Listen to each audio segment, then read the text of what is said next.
দর্শক, শুভেন্দু অধিকারী রাজ্যের নতুন মুখ্যমন্ত্রী হয়েছেন। এক সপ্তাহ হয়ে গেল। শনিবার শপথ হয়েছিল, যদিও সরকারি কাজকর্ম সোমবার থেকে পুরোদমে শুরু করেছেন, কিন্তু তার আগে থেকেই চালাচ্ছেন কাজ। তো আজকে তো শুক্রবার, তার মানে এক সপ্তাহ পুরোপুরি সম্পন্ন হয়ে গেল। কেমন দেখছেন মুখ্যমন্ত্রী হিসেবে শুভেন্দু অধিকারী কেমন কাজ করছেন? এক সপ্তাহে কি বুঝতে পারছেন আপনারা?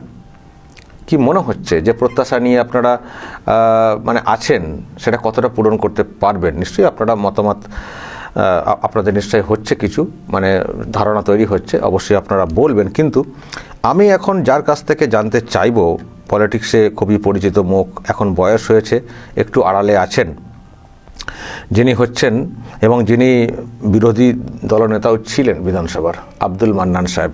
আমি তাকে অনলাইনে নেব, আপনারা অনেকদিন দেখেনও নি। এই যে অনেক দিন পর আপনাকে দেখছি, শরীরটা একটু ভেঙেছে। কেমন আছেন? আছি মোটামুটি। বয়স হলে যা হয় আছে, বার্ধক্য ছিল তো এখন থাকতে হয়, সাবধানে থাকতে হয় আর কি। কত বয়স হলো? বেরোয় না, পার্টি অফিসে থাকি, একটু বেরোয়, আশেপাশে এলাকায় একটু বেরোয়। কত বয়স হলো এখন? হ্যাঁ, কিছু কম আছি 78 পার হয়ে গেছে। যাক, জীবনে প্রচুর অভিজ্ঞতা, চোখের সামনে কত কি দেখলেন, উত্থান পতন, কত পলিটিক্স হলো গেল, রাজ্যে পরিবর্তন কত কি হলো, কত কি দেখলেন। এখন যে নতুন সরকারটা এসছে, সেটাও নিশ্চয়ই আপনি নজরে রাখছেন, দেখছেন। আমি যেটা দিয়ে শুরু করব, এক সপ্তাহ কমপ্লিট হয়ে গেল শপথের, শুভেন্দু অধিকারীর মুখ্যমন্ত্রী হিসেবে কেমন দেখছেন বলুন। না, আমি যেটা আশা করছিলাম সেই মতো আমার এক্সপেকটেশনটা ঠিকই আছে।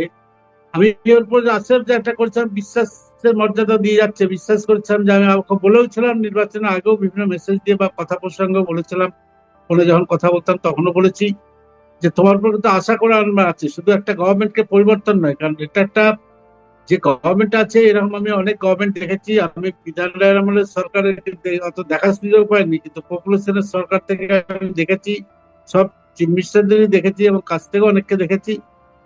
এত এরকম একটা চিফ মিনিস্টার করাপশনে এরকম লিপ্ত থাকবে আমি কিন্তু ভাবি না। তারা একদম দলবল পরিচিত থাকবে, আর এত ভিন্ডিকটিভ।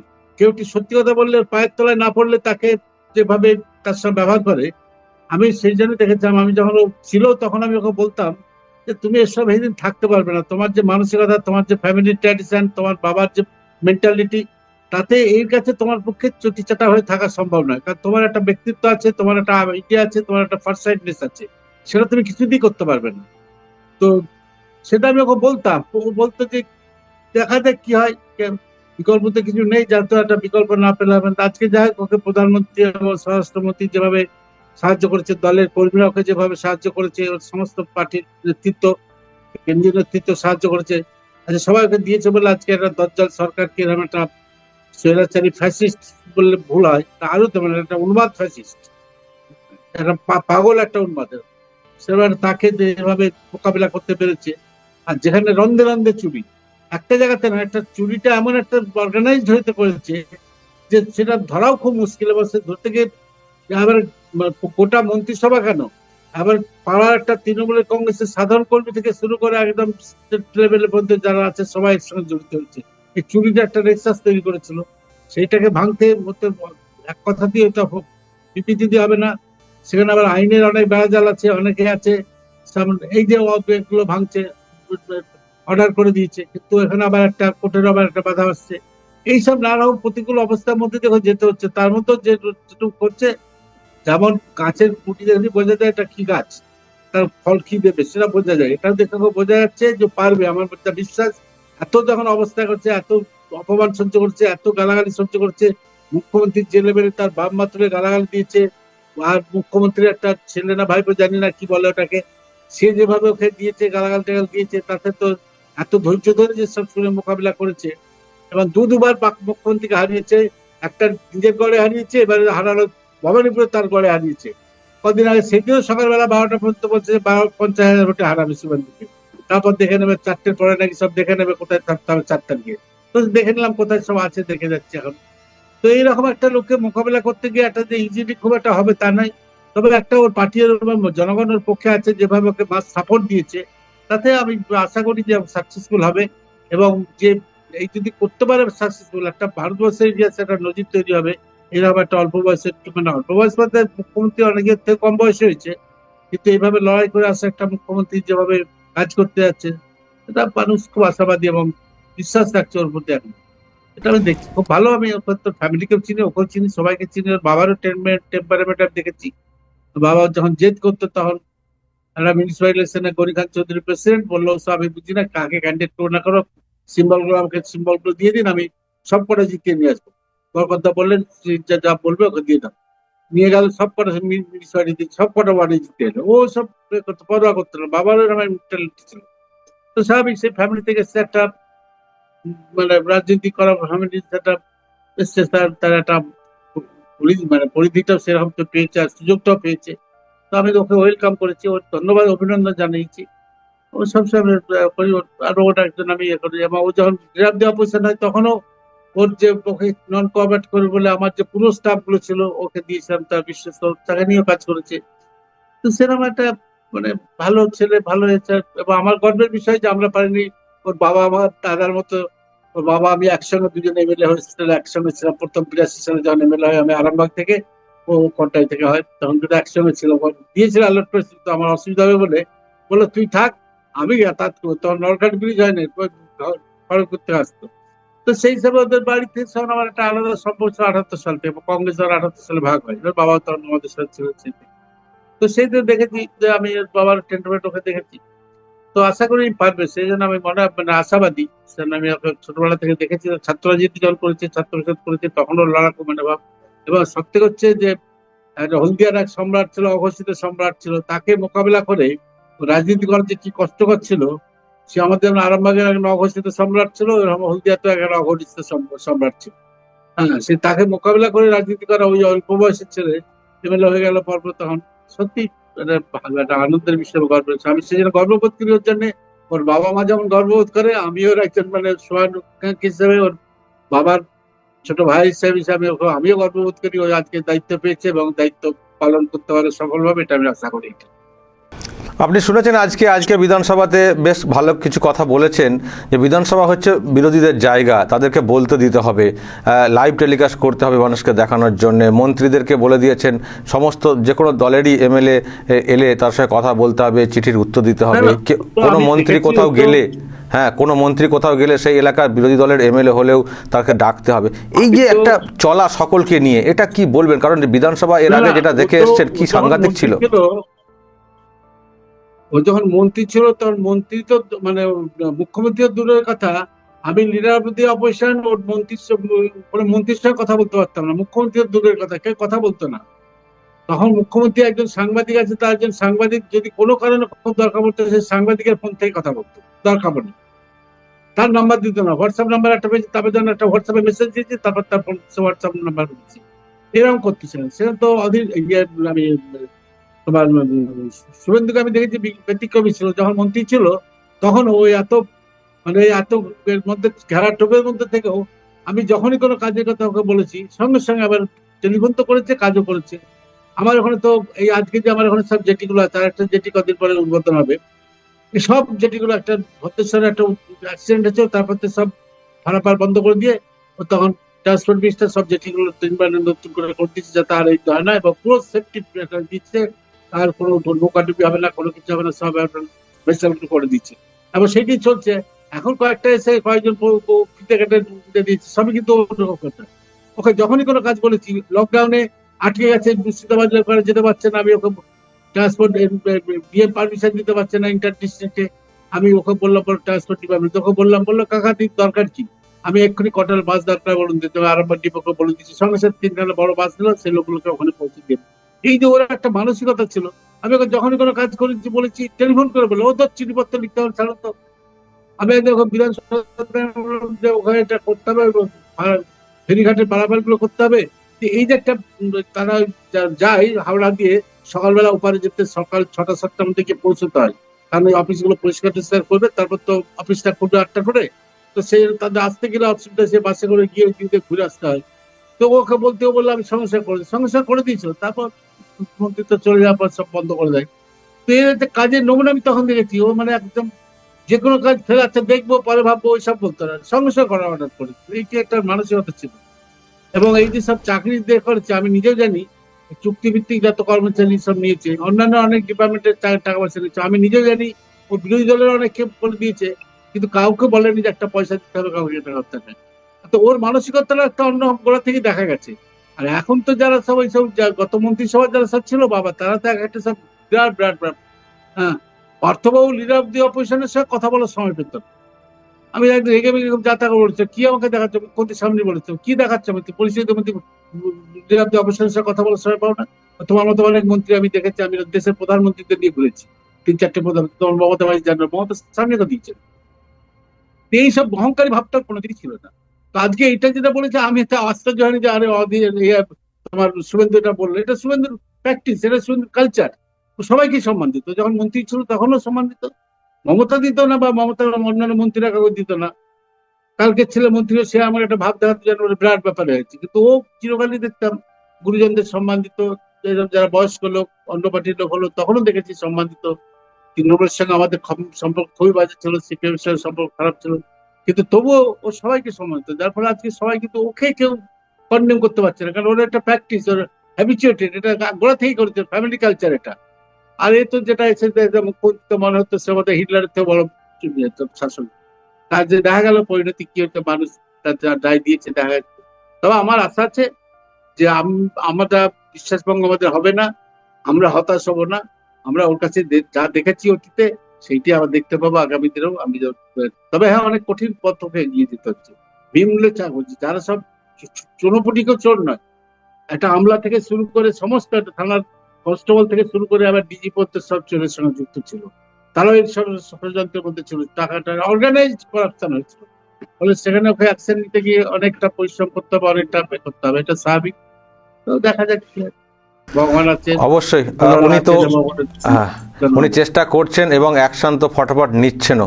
কিন্তু আপনি যার কথাটা খানিকটা লিঙ্ক করলেন আগের মুখ্যমন্ত্রীর কথা, তিনি তো এখনো পদত্যাগই করেননি, যদিও এখন আর লিখছেন না মুখ্যমন্ত্রী হিসেবে। উনি পদত্যাগ করতে চাইছিলেন না, নিশ্চয়ই শুনেছেন। তারপরে তো এখন আবার কোর্টে, হাইকোর্টে প্র্যাকটিস করতে যাচ্ছেন। না না, আচ্ছা, ওর আপনি একজন সাংবাদিক, এবং আপনার এর থেকেও আমরা অনেক জানতে পেরেছি, অনেক ভিডিও থেকে অডিও দেখাচ্ছেন, যেগুলো পেরেছি, যে মুখ্যমন্ত্রী 1500 কেজি ওজনের কথা বলে, তার কাছে কি আপনি কালচার শিখবেন? হ্যাঁ, যে একটা বাচ্চা ওজন, যে রবীন্দ্রনাথের অনশন ভেঙেছেন, গান্ধীজির অনশন ভেঙেছেন রবীন্দ্রনাথ, যে বলে কিডস এবং এই যে কিডস শেক্সপিয়ার একসঙ্গে মিটিং করেছেন, যে অনুষ্ঠানে গিয়ে ডহরকে খুঁজতে যায়, হ্যাঁ, তো সে, তার কাছে আপনি কি সব আশা করবেন? কোনো কালচার জানে? সে একাধারে ডাক্তার, একাধারে ইঞ্জিনিয়ার, একাধারে গায়ক, একাধারে শিল্পী, ছবি দেখা। আমি ওকে বলেছিলাম, যেমনি সুদীপ্ত সেন অ্যারেস্ট হয়ে গেল আর আপনার ছবি আঁকা বন্ধ হয়ে গেল, 1,86,00,000 টাকার ছবি, কোন নামাজ পড়ে? আমি জিজ্ঞেস কোন নামাজ পড়েন, কব ওয়াক্তে নামাজ পড়েন বলুন তো, কোন নামাজে কোন ওয়াক্তে কি নামাজ পড়েন? ববি ছিল হাউসে, ববি তুই বলে জিজ্ঞেস কর না ভাই, যে কোন নামাজ পড়েন, নামাজের নিয়তটা কি, উজুটা করতে হয়, উজুটা কিভাবে করে, রোজা রাখি, এইসব। মানে ওর কাছে তো কোনো, আপনি আপনি যদি ভাবেন যে ওর এইসব শালীনতা অন্যান্য সাধারণ মানুষের মতো, বোকারা জানি, বোকারা ওটা কথা বলে, বুঝে কথা বলে, জ্ঞানী লোক জানে না সে কথা বলে, কিন্তু ওর কাছে আপনি এইসব আশা করবেন না কেন? সব জানতাম বহুমুখী প্রতিভার অধিকারী নিয়ে, আমাকে তো বলেছিলাম তুই বহুমুখী প্রতিকার, ওকে ওষুধ দেয়, হ্যাঁ, আর ওর সব এমন ছোট ছোট লোক বলে ওষুধ দেয় না। আবার তো সুব্রত মহাজিকে ডাক্তারের কাছে নিয়ে 3 দিন অজ্ঞান হয়ে পড়েছিল, আমার ওষুধ দিয়েছিল, জোর করে খাইয়ে দিয়েছিল সুব্রত মহাজি। সে বলে তোর আমাকে যা তা করে বলতে ওষুধটা ফেলে দিলাম, বলে কি করে ফেলো, খান খান, খেতে সে বাড়িতে এসে অজ্ঞান হয়ে পড়েছি, তখন সে ডাক্তার দেখিয়েছে। হ্যাঁ, যাই হোক, খবর আজ যাই করিস, ডাক্তারিটা করিস না, পূর্ণিয়া এয়ারপোর্টে বসে আছে, তো ওকে বলছে আমি জানি ওষুধ দিব, আজ যাই করিস, ডাক্তারিটা করিস না তুই, তোর জীবন নিয়ে মনে গেছিলাম। তো ওর হচ্ছে সব জানতাম, ও মনে করে যে ও না হলে বোধহয় হবে না। আইন যা বলা আছে তাতে তোর পদত্যাগ করা না করাই মেটেরিয়াল, এটা কারসি। এই যে একটা যে হেরে গেলে, আমি যখন হেরে গেলাম, আমি বিধানসভা হেরে গেলাম, আর যে জিতো তাকে কনগ্রাচুলেশন করলাম, তাই যে পরে একটা অনুষ্ঠানে দেখা হলো, তাহলে তোমার ধন্যবাদ জানাচ্ছি। আমি তো কোনো তাকে করি না, যে আমাকে হারিয়ে দিচ্ছে বলে। এবার গতবারে যেভাবে আমাকে হারিয়েছে আমি জানি, আমি তো বলিও না, আমি 30টার মতো বুথে 0 পেয়েছি। সেই বুথের যারা আমার পরিচিত লোক যারা ভোট দিয়েছে তাদের সম্বন্ধে কি করে, আমি 0 পেয়েছি। কিন্তু আমি সব এখন এমএলএ এলে তাকে আমি বলি যে পঞ্চখনই দরকার তুমি আসতে। তো এইগুলোতে কাটছি। আজকে পলিটিক্সে আমি একটা আছি, কালকে আরেকজন আসবে, এটি স্বাভাবিক, এটা গতানুগতিক পদ্ধতি আছে। ওর ওসব ব্যাপার না, ওর কাছে সব আমি ওই যায়নি, এটা কি ব্যাপার, ব্যাখ্যা কি করে দেবো? পাগল যদি এসব করে, পাগলের আপনি ব্যাখ্যা দেবেন পাগলটা কেন ঠিক করেছে কি ঠিক করেছে? পাগলকে পাগল। আমি সেই জন্য বলেছিলাম, সেই দিনই বলেছিলাম, ওকে উন্মাদ আশ্রম দেওয়া ছাড়া কোনো কথা নেই। ওকে পাগল এটা এখন এখন পাগল করে এসব এখন তো আবার অনেক আইনজীবী হিসেবে প্র্যাকটিস করবেন বলে আবার কালকে হাইকোর্টে গেছিলেন তো। ডিগ্রিটা ঠিক আছে কিনা, ডিগ্রিটাও ঠিক আছে কিনা সেটা দেখুন না, সেটা সব করলে আমি তো ওকে বলেছি এটা চেক করতো। তার আরেকজন তো আইনজীবী, সে তো আবার রাঁচি ইউনিভার্সিটি নাকি ডিগ্রি, তাদের সব কলকাতার এত ডিগ্রি নেয় না, কলকাতার ডিগ্রি হয় রাঁচি মাচি সব বিহার টিহার কোথা থেকে সব ডিগ্রি নিয়েছে, প্র্যাকটিস করে সব সিনিয়র লয়ার হয়ে গেছে সব। তো এইসব দেখবো আমরা আরো যেটা ওদের পালিয়ে বেড়াচ্ছে, কারা পালিয়ে বেড়াচ্ছে? ও বলেছে আমি কারো অফিস দখল করি না। আপনি তো আরামবাগে থাকেন, আপনি আরামবাগে কংগ্রেস অফিসটা কংগ্রেসের নামে জানেন না? কংগ্রেসের অফিসের ওখানে নেহেরু এসছেন, ইন্দিরা গান্ধী এসছেন, বিধান রায় গেছেন, লোকস পপুলেশন সবই ছিল, হসপিটাল পাড়াতে দেখেছেন। সেই অফিসটা মহকুমা কংগ্রেস কার্যালয় ভেঙে দিয়ে নিয়ে চলে। আমি তার ট্যাক্স দিয়েছি, তার মিউনিসিপালিটি ট্যাক্স দিতাম, খাজনা দিতাম। আমি 2011 সালে যখন দখল করে নিলাম, আমি তখন ওকে বললাম তোমার অফিসটা দখল করে নিচ্ছে। না না আমি যাই না, আমি যাই না, কি হয়েছে? বলে মুকুলকে, বলে মুকুল, বলে না না ওটা তো কংগ্রেস। পর্চাতে লেখা আছে, আপনি যদি জানতে চান আপনাকে দেখাবো, পর্চা লেখা আছে কংগ্রেস কার্যালয় শান্তিমোহন রায়। তো কংগ্রেস কার্যালয় সেটা তৃণমূলের কার্যালয় হলো কি করে? ওবার পার্টি অফিস দখল করেনি? মিথ্যাবাদী একটা, মানে মিথ্যাবাদী না, চরম মিথ্যাবাদী। চুচুড়া ঘড়ির মোড়ে দেখবেন সামনে একটা অফিস ছিল কংগ্রেসের অফিস, বর্দা বলে সলিল সেন আমাদের দিয়েছিলেন ওই অফিসটা। চুচুড়াতে আমরা গেলে কোথায় বসবো ওই অফিসটা, সেটা দখল হয়ে গেল, তৃণমূল লোক টাঙিয়ে দিল। দেখা গেল নি চাপদানিতে একটা অফিস আছে আমাদের, অ্যাঙ্গাসে দখল করে দিয়েছে। বিভিন্ন জায়গায় আমার এই অফিসটা দখল করতে গেছে, সেটা পারেনি। এখানে ম্যান পাওয়ারটা আমার বেশি আছে, আজও ম্যান বেশি আছে, সেই জন্য পারেনি। এই ওয়ার্ডের কাউন্সিলরটা এখনো আমার, সেই জন্য এখানে কিছু করতে পারে, বাজারে দিতে হবে, সেটা করতে পারলো না। তারপর কোর্টে গিয়ে বন্ধ করে দিচ্ছিল, কোর্ট থেকে অর্ডার করলো, আমি পেয়ে গেলাম আমার তো। তো এই হচ্ছে ওর, ও পার্টি অফিস দখল করেনি, সে মিথ্যে কথা বলছে। আসুন লোক, আমি দেখি চিঠি দিয়েছে, তার চিঠি দেখাতে পারো। আরামবাগ কংগ্রেস অফিস একটা উদাহরণ দিচ্ছে, আপনি তো আরামবাগের লোক, আপনি দেখাচ্ছেন না, ওই আপনি খোঁজ নিন না করে যে অফিসটা কংগ্রেসের অফিস ছিল কিনা, কবে তৃণমূলের ওখানে অফিস ছিল। সব ভেঙে টেঙে দিয়ে মহকুমা কংগ্রেস কার্যালয় ভেঙে দিয়ে নিয়ে নিল, বললো আমরা কংগ্রেস। এই তো হচ্ছে ও আবার মিথ্যে কথা বলে মাস্টার। সেই জন্য আমি ওর কোনো কথাকে আমি অবিশ্বাসও করি না, আর আমি হাসিও না। আমি জানি ওটা পাগল, পাগলের মতো কথা বলবে। সব জানতার মধ্যে কোনো, ওই একটা কথা আছে না, দেখা বলতে মাস্টার না, ও হচ্ছে ঠিক তাই। সব জানতাম কিন্তু কোনটাই কিছু জানে না। ওকে, অসংখ্য ধন্যবাদ। থ্যাংক ইউ, ভালো ভালো থাকবেন। থাকুন। আপনি দেখান আপনার চ্যানেল, আমি দেখি, খুব দেখি। আমি তো অনেক কিছু দেখতে পাই না, টিভি সময় পাই না। আর ওই তখন ওই আপনার চ্যানেলটা মাঝে মাঝে দেখি, আর খুব ইজি হয়ে যায়। আপনার চ্যানেলটা করলে বললি বলেন তো, ধন্যবাদ আপনাকে।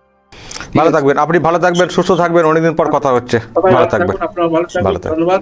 ওকে, জেলার লোক ওকে। হিসেবে আমি গর্ববোধ করি, জেলার একজন সাংবাদিক স্ট্যান্ড করলে আমিও গর্ববোধ করি। জেলার কেউ গেলে, যে কেউ হলো, জেলার যে কোনো ছেলে অন্য কোনো দলের হলে যদি কোনো স্ট্যান্ড করে, আমি তাকে খুব ধন্যবাদ দিই, এখানে গর্ববোধ করি, আমি তো এই জেলার লোক।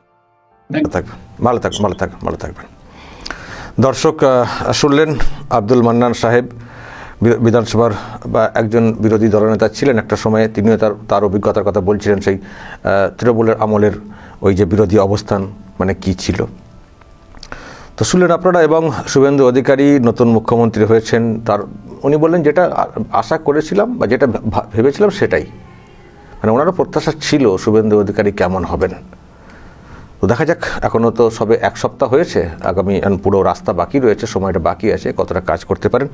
এবার দর্শক আপনাদের মতামত রাখুন, কি দেখছেন আপনারা, কি ভাবছেন। এক সপ্তাহের মাথাতে আমরা একটা প্রিয় দর্শক, শুভেন্দু অধিকারী আসলে এই 7 থেকে 8 দিন ধরে পশ্চিমবঙ্গকে চালাচ্ছে। তো কীভাবে চালাচ্ছে সেই বিষয়টি কিন্তু আমরা সবাই দেখেছি। এবং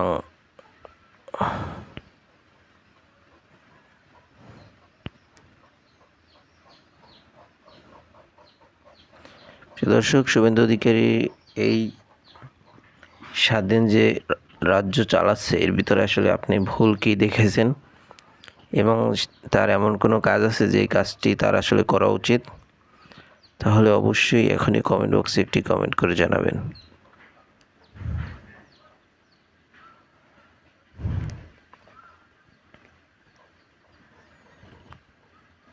যদি আপনারা কমেন্ট করে না জানান,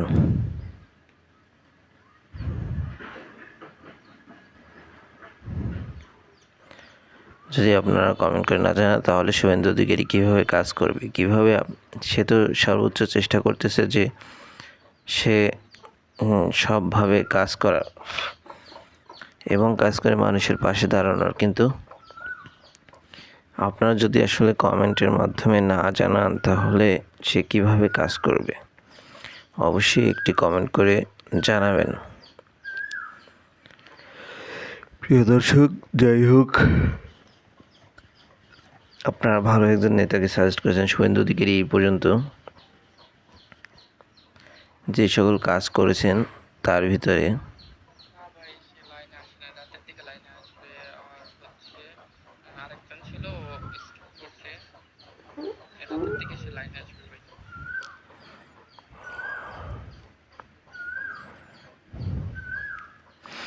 প্রিয় দর্শক, শুভেন্দু অধিকারীর কী করা উচিত এবং কতটা কাজ করলে কেমন কি পারবে সেই বিষয়গুলি অবশ্যই জানাবেন। এবং রাজনীতি এমন একটা জিনিস, রাজনীতিতে যদি ভালো মানুষ আপনি আসলে না আনতে পারেন তাহলে আপনার রাজনীতি কখনোই কিন্তু ভালো হবে না। এবং পরবর্তী প্রজন্মের জন্য একটি সুশৃঙ্খল সুস্থ রাজনীতি আমাদের রেখে যাওয়া উচিত। এটি যদি আমরা না করতে পারি তাহলে আমরা আসলে পরবর্তী প্রজন্মের জন্য কি করলাম। অবশ্যই এটি করবেন এবং পরবর্তী প্রজন্মের জন্য একটি সুশৃঙ্খল রাজনৈতিক পরিবেশ অবশ্যই করে দিয়ে যাবেন।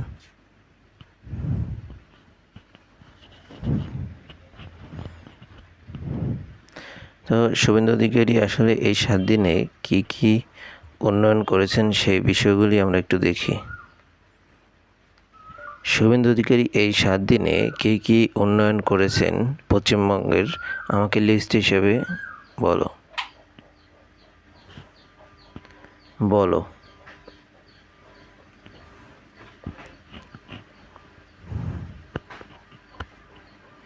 বিভিন্ন জেলায় রাজনৈতিক সভা ও কর্মসূচিতে অংশগ্রহণ করেছে। রাজ্য সরকারের বিরুদ্ধে দুর্নীতি বা আইন শৃঙ্খলা নিয়ে বক্তব্য, স্থানীয় সমস্যা নিয়ে প্রশাসনের সমালোচনা, দলীয় সংগঠন শক্তিশালী করার বৈঠক, কেন্দ্রীয় প্রকল্পের সুবিধা নিয়ে প্রচার, কিছু এলাকায় রাস্তা, হাসপাতাল বা চাকরি সূত্রে দাবি তোলা, বিজেপি কর্মীদের সঙ্গে সাংগঠনিক বৈঠক। শুভেন্দু অধিকারীর রাজনৈতিক কাজের বিস্তারিত পশ্চিমবঙ্গের উন্নয়ন অথবা 7 দিন খবরভিত্তিক তালিকা সাজাতে পারি। তো যাই হোক, এরকম কাজ করা শুরু করে দিয়েছেন এবং আপনি কি কাজ করাইতে চান সেটি অবশ্যই কমেন্ট জানাবেন। আজকের মতো আমরা এখানে শেষ করলাম, আর দেখা হবে নতুন কোনো ভিডিওতে। সে পর্যন্ত ভালো থাকবেন, সুস্থ থাকবেন।